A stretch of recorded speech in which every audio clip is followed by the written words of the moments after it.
What if you woke up tomorrow, had a simple delivery to make across town, and by the time you got there, the world had ended? That is not a metaphor.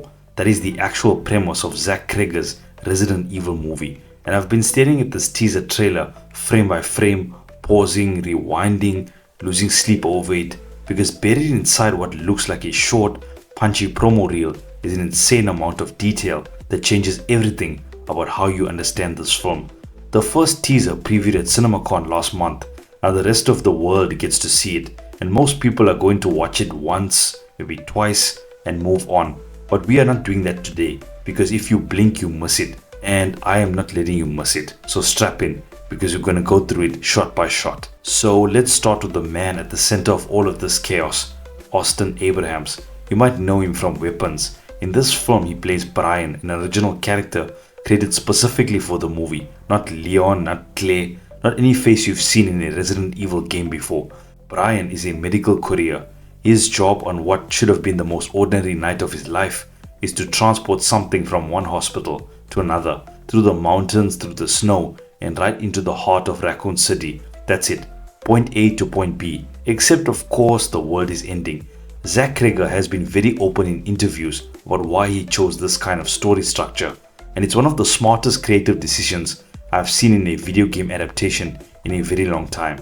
He said, and I quote, "He's following a character from point A to point B because that's what the games do so well. You're dropped in, you figure it out, you survive or you don't." Now here's where a chunk of the fan base have already started grumbling, and I get it. Cregger has confirmed this film takes place during the events of Resident Evil 2 in real time, except Resident Evil 2 canonically takes place in September 1998, and in this trailer it's snowing heavily, and at one point Brian appears to pull out what looks very much like an iPhone. The timeline does not add up and people are mad about it, but here's the thing, and I actually want you to sit with this before you dismiss it.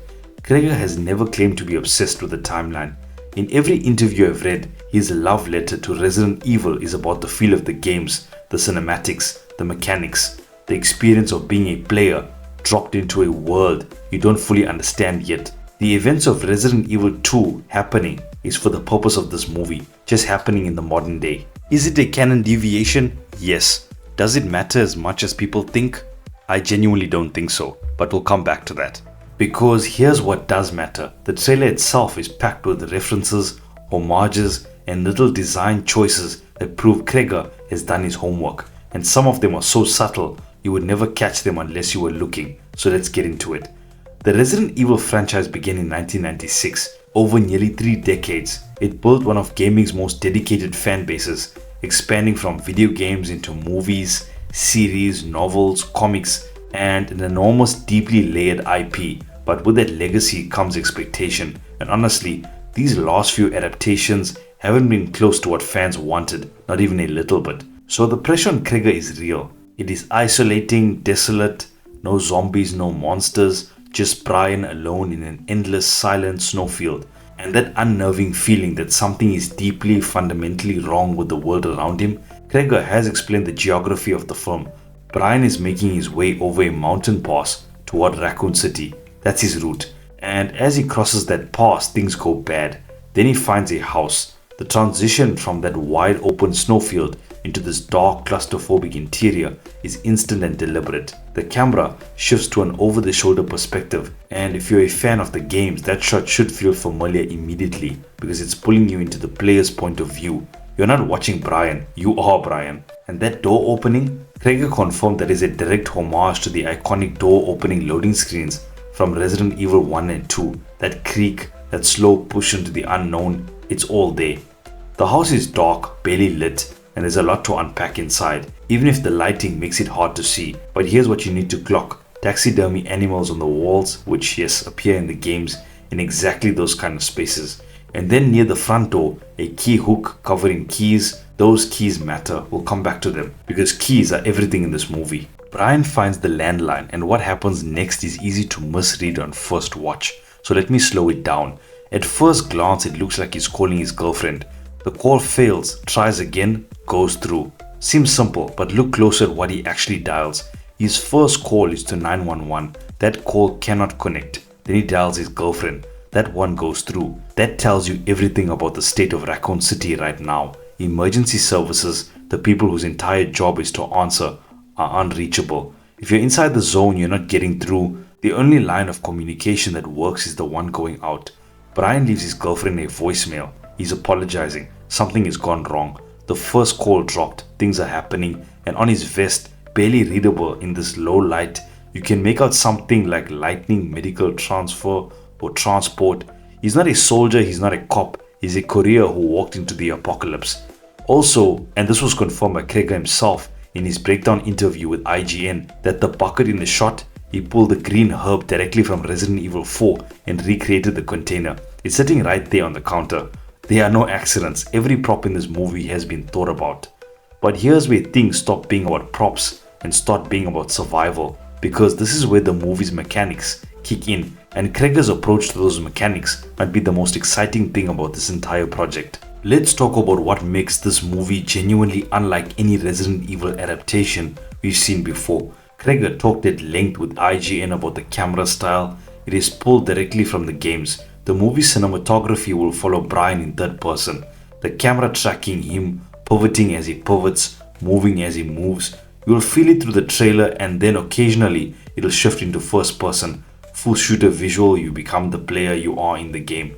We're not just watching a Resident Evil movie, we're living inside one. And then there are the drawers. Brian is shuffling through them, pulling them open, searching frantically, and this is core Resident Evil gameplay made physical.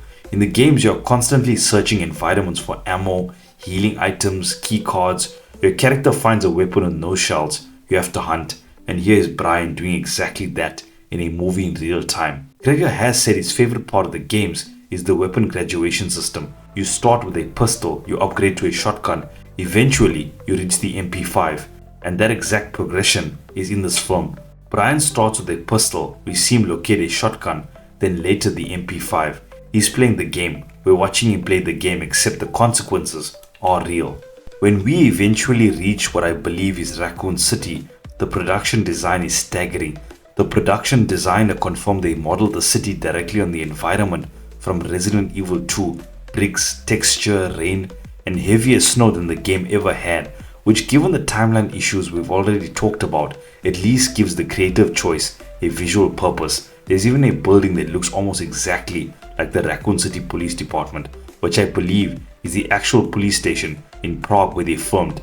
And then we're back to the keys. Brian has to get keys off a dead body. This is pulled directly from the games. Keys and key cards as obstacles, sometimes found on corpses, sometimes behind locks, sometimes chained to puzzles you have to solve before you can move forward. Cregger has also confirmed that padlocks will be used as barriers throughout the film, just like in the games. But before Brian can take those keys, the body is yanked away, gone into the dark by something. And the sound the thing makes as it drags the body away is disgusting. We'll get to the monsters in a moment, but that sound alone is doing a lot of work. Brian drops into a sewer, and the sewer is giving full Resident Evil 2. This is the kind of environmental storytelling the games are famous for.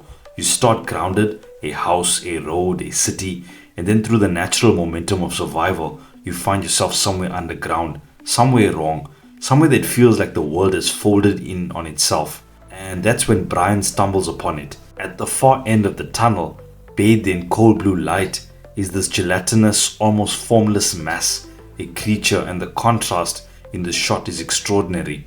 Brian is lit by this harsh yellow light pouring from the manhole above him. He's warm, he's human. And then there's that thing at the end, cold and inhuman and utterly still.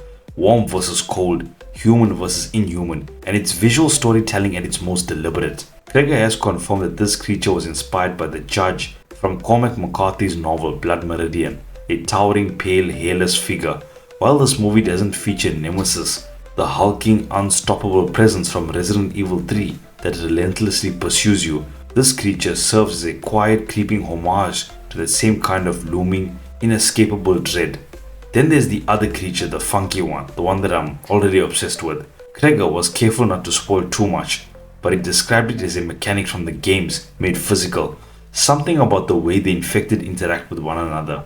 It pursues Brian throughout the movie, but it will change as the film progresses. It evolves, it grows, it becomes something different by the end than it was at the beginning. Resident Evil has always had bioweapons that escalate, slug monsters, tyrants, things that get more grotesque the further you get into the game. This creature sounds like it operates on the same principle, and journalists that have visited the set have been very clear. The creature work in this film is seriously gross, practically built, physically real. This is not a CGI problem. And if you think the creatures are wild, wait until I tell you what they're doing in the hospital. Total Film visited the sets, and what they described in the hospital sequences is genuinely one of the most disturbing things I've read about any movie set in recent memory. The hospital goes full Resident Evil. The walls are covered in massive fiberglass egg-like membranes with tentacles crawling across every surface. And for one particular practical effect, stunt performers are suspended upside down above the set, holding their breath while the crew dumps gallons of slime over them. The membrane breaks, they drop straight into the scene, all of it done in camera. We see a moment in the trailer which appears to be a woman twitching in a hospital ward, and I think this is connected because what we're looking at in that shot might be a baby monster. It looks like a small head, a birth, something new and wet and wrong just entering the world. This is giving 28 years later vibes. This is giving something else entirely, and I'm here for every second of it. Now let's talk about the doors. There's one thing Resident Evil has always understood, is that doors are loaded. The way your character moves through them, the way the camera follows, the reveal on the other side, the zombie you didn't hear coming. In this film, the production designer Tom Hammock said he and Zack Cregger had a great deal of fun working on the doorways and the odd transitions between spaces. A hospital hallway leads somewhere you don't expect. Entire sets were designed around a single shot for a single scare, not a sequence, a single shot. That level of craftsmanship is what separates this from every other attempt at this franchise. My favorite sequence in the entire trailer, and I fully acknowledge this says something about me as a person, is the moment Brian runs through the city as zombies fall from the top of a building, hits the cars and the pavement below and explode. It is spectacular, chaotic and horrifying, and beautifully staged. And this was filmed in Prague, which gives the production a scale and texture that feels genuinely cinematic. Cregger has said that there are maybe 3 true zombie moments in the entire film. 2 of them are already in the trailer. After that, it's not a zombie movie. The whole point is that the T-virus can become so much more than just zombies. Limiting it to the shambling undead felt like a waste of the virus's potential. So he expanded it, kept it varied, kept it evolving. And then the trailer ends on the Resident Evil title card. Except if you look closely, there are vines or what might actually be tentacles stretching across the letters. Even the end card is infected. Now this brings us to the question that is going to haunt this entire movie's marketing cycle. What is in the case? Brian is risking his life, running through a collapsing city, navigating monsters, losing communication, climbing through sewers to deliver something from one hospital to another. Is it a heart, a lung, a standard organ transfer? None of us believe that, not for a second. The case feels like the movie's central mystery, and I would believe it. I know you're not supposed to, I know it's a sealed medical transfer, but I would absolutely open it. Here's what I want to say about this movie, and I want to say it clearly. This trailer looks amazing, and I am genuinely hopeful. More hopeful than I've been about a Resident Evil adaptation in a very long time. That Zack Cregger is going to do something that the franchise has needed for years. Not a shot-for-shot adaptation, not a continuation of a timeline most casual viewers don't understand. A standalone, a new character inside a familiar world, surviving something we all recognize and love. Think about the Fallout TV series. Nobody was playing as the courier or the lone wanderer. We followed a new character through a world that felt like Fallout. The vaults, the brotherhood, the wasteland philosophy. It worked because it celebrated the essence of the games, not the plot of any single one of them. That's what Cregger is doing here. He's not trying to adapt Leon's story. Leon's story already works, it exists in the games. Why create something that's already perfect? Instead, he's asking, what does it feel like to be dropped into a world as someone who doesn't have the training, doesn't have the allies, doesn't have the cheat codes? Brian is us and he's absolutely not ready. If your main criticism is that it doesn't look enough like the games, I hear you. But I genuinely ask you to sit with it a little longer, because I think what's coming on September 18th is exactly what this franchise needs to survive its next 3 decades. I will definitely be there front and center, so post all your reactions and theories in the comments below, especially about that case. because I need to know what you think is inside it. If you enjoyed this breakdown, make sure to like this video, subscribe, and ring the notification bell so you get alerts to all my latest videos. Thank you so much for watching, and I'll see you guys in the next one.